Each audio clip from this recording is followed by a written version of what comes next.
Hello नमस्कार बंधु, हमारे चैनल में आपका स्वागत। हम आपको बहुत ही महत्वपूर्ण जानकारी देने वाले हैं अतिथि शिक्षकों के नियमितीकरण को लेकर, बोनस अंक को लेकर और आरक्षण को लेकर अतिथि शिक्षकों का क्या कहना है। और अतिथि शिक्षक एक बड़ा आंदोलन करने वाले हैं फिर से अपनी नियमितीकरण की मांग को लेकर और बोनस अंक को लेकर। तो अतिथि शिक्षकों की क्या रणनीति है, कब आंदोलन किया जाएगा, इसके संबंध में पूरी विस्तार से जानकारी दी गई है। ठीक है। और अतिथि शिक्षकों की जो विभागीय परीक्षा को लेकर भी क्या रणनीति तैयार की जा रही, मैं आपको विस्तार से जानकारी दूंगा। लाइव वार्ता सुनाने वाला हूं रविकांत गुप्ता जी का क्या कहना है अतिथि शिक्षकों को लेकर। आप वीडियो में बने रहें, वीडियो पूरा देखें। वीडियो अच्छा लगे तो लाइक करें और चैनल को सब्सक्राइब कर लें। सर्वप्रथम बात, जो होने वाला आंदोलन है, कल से मुझे कई लोग भी बता रहे हैं कि आंदोलन में शामिल होना चाहिए।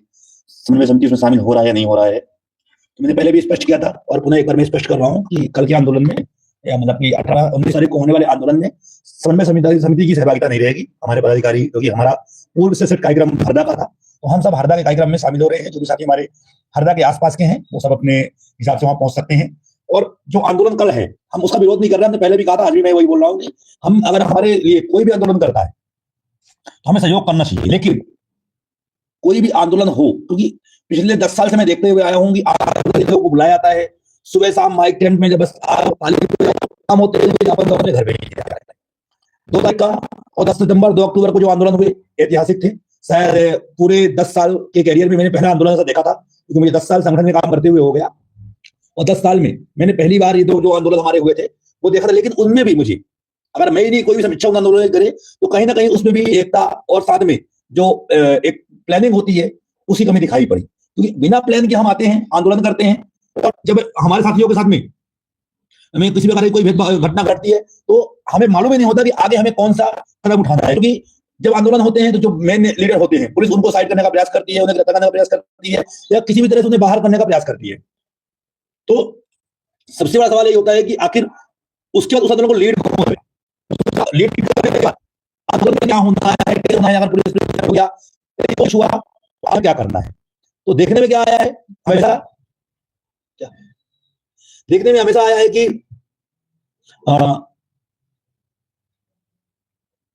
आवाज कट रही है, माइक चालू है, सही आवाज सही नहीं आ रही क्या? कंफर्म करिए थोड़ा सा। सही तो आवाज है, मेरी बढ़िया आवाज आ रही है। तो बिना किसी, यार मेरे में तो आवाज सही चल रहा है, मैं भी चला रहा हूं अपने पास। तो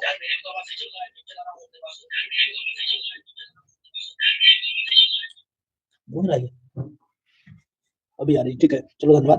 तो आंदोलन की बात मैं लगातार कर रहा हूं। आंदोलन में हमारा जो आंदोलन हो, मैंने पहले भी कहा था, चाहे कोई भी संगठन आंदोलन करे, सर्वप्रथम फिजिकल रूप से बढ़िया एक बैठक होनी चाहिए। उस बैठक में यह तय होना चाहिए कि हमें क्या मांग रखनी है, कैसी मांग रखनी है और भविष्य हमारा कैसा होगा। थोड़ा क्लोजअप करो ना, क्लोजअप ज्यादा फैला है। तो बस बस बहुत।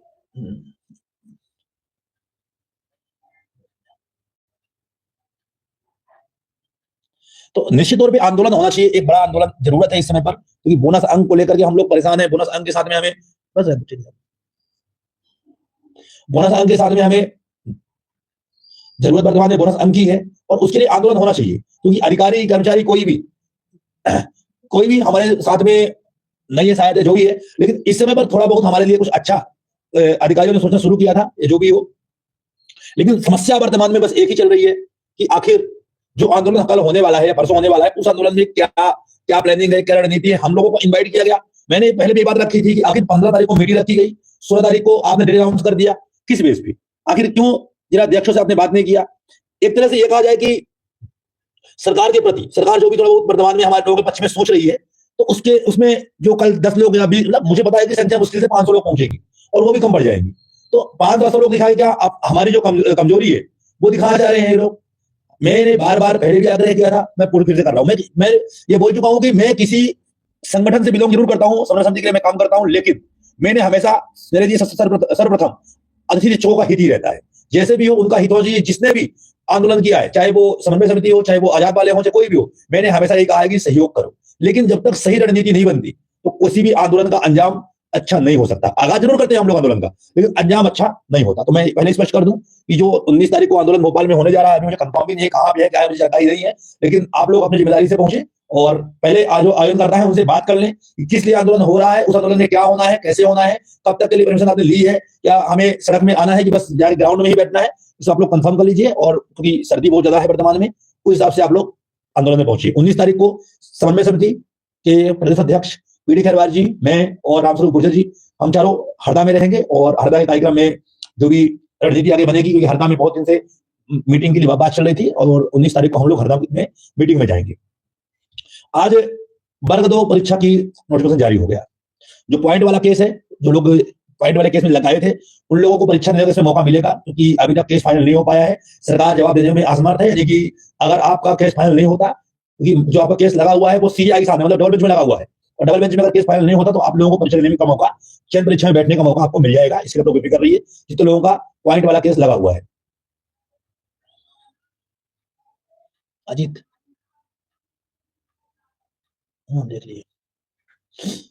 और 40% जो 10% रिलैक्सेशन की बात चल रही है, तो मैं पहले ये स्पष्ट कर दूं कि 10% का रिलैक्सेशन अभी सरकार देने की बिल्कुल मूड में नहीं है। जिनके रिजल्ट है 75 ST SC OBC EWS 75 plus और जनरल वालों के लिए 90% मार्क्स ही रखे गए हैं। हाँ, कोर्ट में जरूर केस लगाए जा रहे हैं, मैंने पहले भी कहा था, फिर मैं कह रहा हूं कि 0.1% चांस रहेगा कि आप लोगों को परीक्षा में बैठने का मौका मिले, लेकिन प्रयास पूरा होगा, क्योंकि डबल बेंच में केस जाएगा। क्योंकि इसमें जो अभी नया आज जारी हुआ है नोटिफिकेशन, उसमें ये स्पष्ट किया गया है कि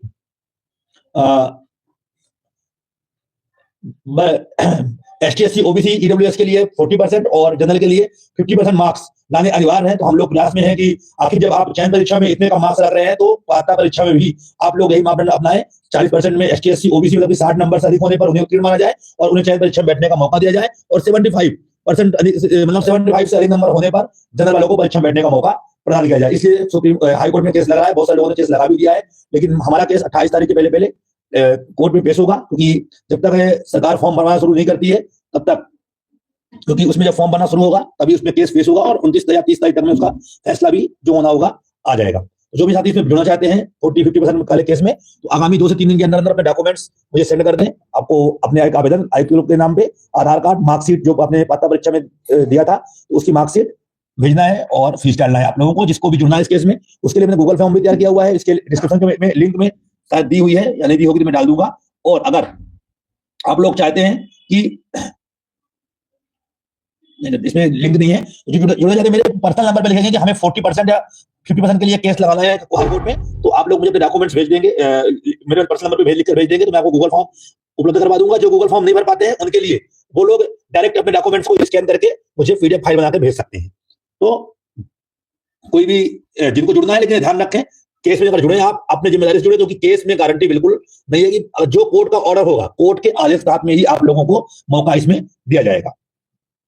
अब जो भर्ती परीक्षा के लिए आज जारी हुआ है नोटिफिकेशन, इसमें फॉर्म कौन भर सकते हैं, तो आप लोग ध्यान रखें। फॉर्म इसमें जिनका वर्तमान सत्र में तीसरा सत्र चालू है, भले वो 1 महीने ही काम क्यों ना किया हो, चाहे उसका अनुभव प्रमाण तो बना हो या ना बना हो, वो सब अतिथि शिक्षक टिक करके फॉर्म फिल कर सकते हैं, इसमें कोई भी दिक्कत नहीं है। जिनका 3 वर्ष पूरा नहीं हुआ है, तो अभी एक बार अभी मैंने पूरा पढ़ा दिया उसमें कि कौन से जट से वो अतिथि शिक्षक का अनुभव मान कर रहा है, तो उसको ध्यान से पढ़ लें पहले और इसके बाद ही फॉर्म फिल करें। इसके लिए मैं अलग से वीडियो बना के आप लोगों को डाल दूंगा। तो जो भी लोग हैं परीक्षा उत्तीर्ण, जो लोग परीक्षा में भाग लेना चाहते हैं और एक गेस्ट के रूप में कार्य किए हुए हैं, जल्दीबाजी ना करें, जल्दी मैं उसको पूरा स्टडी कर रहा हूं। और वैसे भी पद बहुत कम आए हैं, उठ के मुंह में जीरा जिसे कहते हैं, आरक्षण को लेकर बहुत खुश थे हम लोग। और जो सिलेबस उसमें डाला है, सिलेबस देख रहा था मैं, सिलेबस ऐसा डाल दिया है कि मतलब जाना हमें भेजना कहाँ है, जिसे मतलब आपको लगा इंदौर हो, इंदौर के लिए आपका रास्ता सीधा है, लेकिन घुमा के भेज रहा है कहां से, उज्जैन होते हुए। हालात वही है कि बंदा टीचर ही है, लेकिन सिलेबस में बिल्कुल इतना खिचड़ी कर दिया है कि हम लोग जैसे क्योंकि हम जो मैथ के टीचर है वो मैथ ही पढ़ा रहे हैं, मतलब बहुत सारी चीजें विसंगतियां हैं, लेकिन उन्हें भी क्या करना है कि पैसे कमाने हैं और कम से कम पदों पर भर्ती करना है, तो इसमें कुछ कह सकते हैं। तो बहुत ही कम लोगों को वैसे पद बहुत कम है। अब साइंस की पद 0 है तो क्या करोगे भाई, मैं क्या बताऊं, जहां पद ही नहीं है। मैथ में बहुत कम पद दे दिए पिछली बार, नहीं भर सकते। साइंस की पद एक भी नहीं दिए, पूरे 0।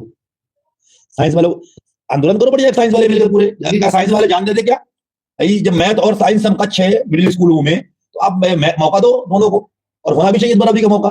थोड़ी ना होगा कि बस आप मैथ वालों को रख लो, साइंस वालों को छोड़ दो। जिन लोगों को अतिथि शिक्षक भर्ती में समस्याएं आ रही हैं, मैंने बताया था आप लोगों से कि पूरी जनवरी और फरवरी में नियुक्तियां अतिथि शिक्षक के रूप में होती रहेंगी। जहां भी पद नहीं खुल पाए हैं, पद खुलवाना चाहते हैं आप लोग, अपना आवेदन अपने ये ध्यान रखें कि प्रभारी से लिखवा ले कि आपके यहाँ इतने शिक्षक, इतने बच्चे हैं और इतने शिक्षक की आवश्यकता है, और आपके प्रभारी की आईडी में पद दिख रहा हो, ऐसे लोग अपने आवेदन बना करके भेज सकते हैं। उसमें छात्र संख्या, डाई स्कोर और कौन सी विषय का पद खुलवाना है ये अनिवार्य रूप से लिखें। साथ में जिन्हें समस्याएं हैं, अन्य प्रकार की समस्याएं हैं, तो वो लोग भी अपने बना के आवेदन मुझे भेज दें। उम्मीद है कि आप लोग समस्याओं का समाधान करवा दिया जाएगा। कोई भी अनुभव प्रमाण पत्र भी क्लेम ना करें। बहुत लोगों ने होशियारी की है कि इस साल का भी अनुभव क्लेम करना शुरू कर दिया है, तो अभी आप लोग अनुभव के लिए बिल्कुल परेशान मत होइए। अनुभव आपकी आवश्यकता कब पड़ेगी? जब आप लोग परीक्षा उत्तीर्ण कर लेंगे और नौकरी के लिए अपने डॉक्यूमेंट्स वेरिफिकेशन करवाने जाएंगे, तब आप लोगों को आवश्यकता पड़ेगी आपके अनुभव प्रमाण पत्र की। इसलिए आप लोग अनुभव को लेकर चिंतित ना हो, और अनुभव आपके बन जाएंगे, बाद में भी बन जाएंगे, कोई दिक्कत नहीं है। फरवरी मार्च के बाद अनुभव प्रमाण पत्र बनाने की कार्य शुरू होगा। मन लगा के तैयारी करिए। इस बार ये मन बना के चलिए कि हमें एक सीट लेके रहना है, जैसे भी लेके आना है। तो आप लोग प्रयास करिए, बढ़िया मस्त पढ़ाई करिए और तैयारी एक ढंग से करिए। जल्दी उम्मीद है कि आप लोग इस बार जो भी पद मिले हैं, जैसे भी मिले हैं, पर उन पदों पर अपने को लेना तो है ही। अब हम भी देख रहे हैं कि पद बहुत कम आए हैं, पर क्या कर सकते हैं।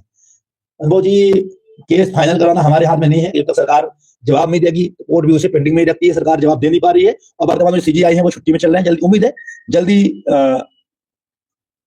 उसका फैसला होगा। फैसला नहीं भी होगा तो आप लोगों को परीक्षा में बैठने का मौका मिल जाएगा। जिनको भी कोर्ट केस में जुड़ना है वो लोग अपने आवेदन मुझे भेज देंगे, और मेरे पर्सनल नंबर पर लिख के भेज देंगे 9630342097 में। तो मुझे 40% 50% केस में जुड़ना है, मैं आपको डिटेल पूरी भेज दूंगा। आप चाहे तो गूगल फॉर्म भर दे, या चाहे तो डायरेक्ट मेरा कमेंट्स मुझे सेंड कर सकते हैं। और शॉर्ट वीडियो में डालता रहता हूँ छोटी समस्याओं को लेकर के। मैं अब शॉर्ट वीडियो बनाना शुरू कर दिया हूँ, उसमें आप लोगों को कम शब्दों में समस्याओं का समाधान